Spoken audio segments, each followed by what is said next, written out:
In the previous lectures, we talked about specifics in the 17 goals of the 2030 Agenda. During the last lecture session, we have analyzed the key characteristics of the 2030 Agenda for the sustainable development. The key characteristics of the 2030 Agenda can be summarized as comprehensive in its scope, emphasizing the interrelationship with requirement for inclusion and environmental sustainability. Based on these characteristics, we will further examine how the 17 goals were categorized and how we can better assess the 17 goals. The former Secretary General Ban Ki-moon has already mentioned that the 5 Ps are essential in discussing and explaining the 2030 Agenda for SD. We can actually categorize the 17 goals into the 5 Ps. Goals 1, 2, 3, 4, and 5 can be combined into the category for people. As we remember from the United Nations dictum, the 2030 Agenda is to leave no one behind. The SDGs are goals that represent and emphasize the importance of the livelihood of all people.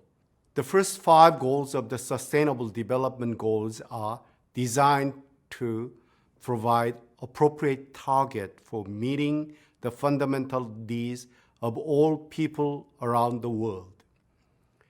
The first 2 goals address the most basic sustenance.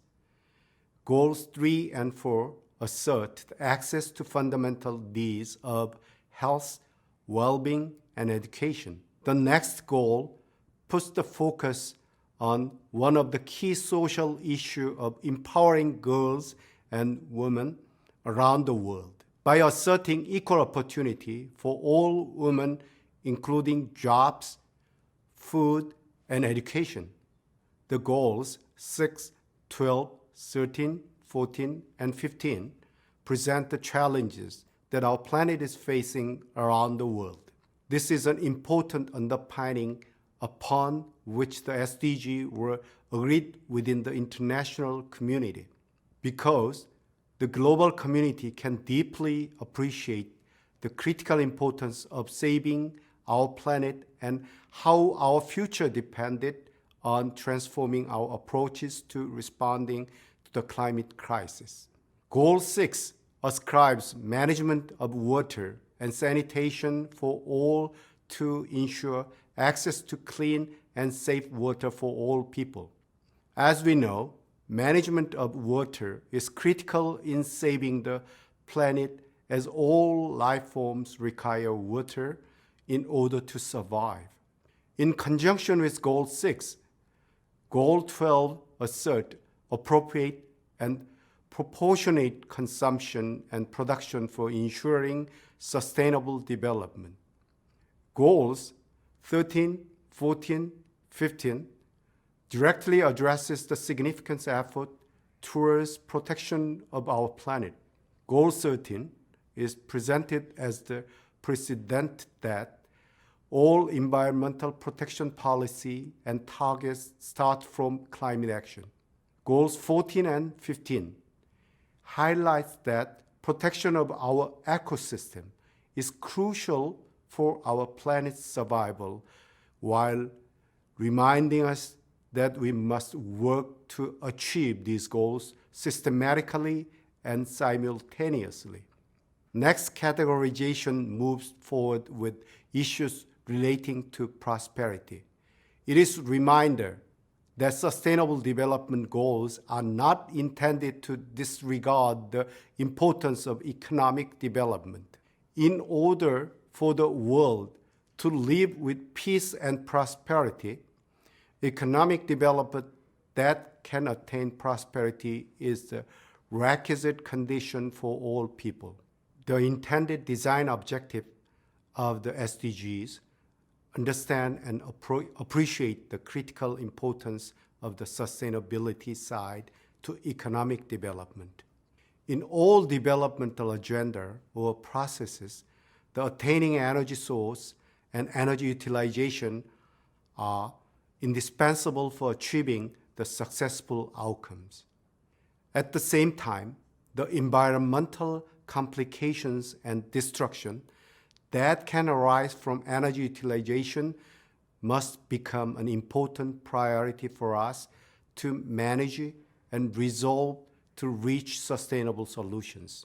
Therefore, Goal 7 provides targets for the international community to be able to attenuate the negative impact from overutilization and eventually achieving the appropriate and sustainable balance of energy utilization, because we will not be able to save the planet without addressing the energy utilization issue.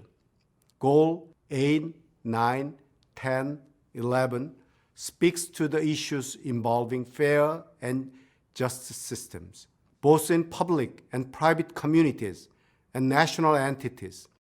Again, these issues are directly related to Goal 5 in that fairness and justice must be realized throughout the lines on gender, age, geographic regions, political and cultural entity involving every individual around the globe. These goals assert sustainable economic successes must be achieved in manners that promote and attain fair, just system. These goals address that such achievement can be realized through smart and innovative approaches for sound and reliable economic foundation. In these goals, the SDG highlights the importance in reducing inequalities for fair growth for everyone. Last two goals, Goals 16 and 17, incorporate the peace and partnership categorization of the SDGs. Peace has been an important aspect with the development of the 2030 agenda. Conflicts, terrorism, and other forms of difficulties were threatening the peace around the world.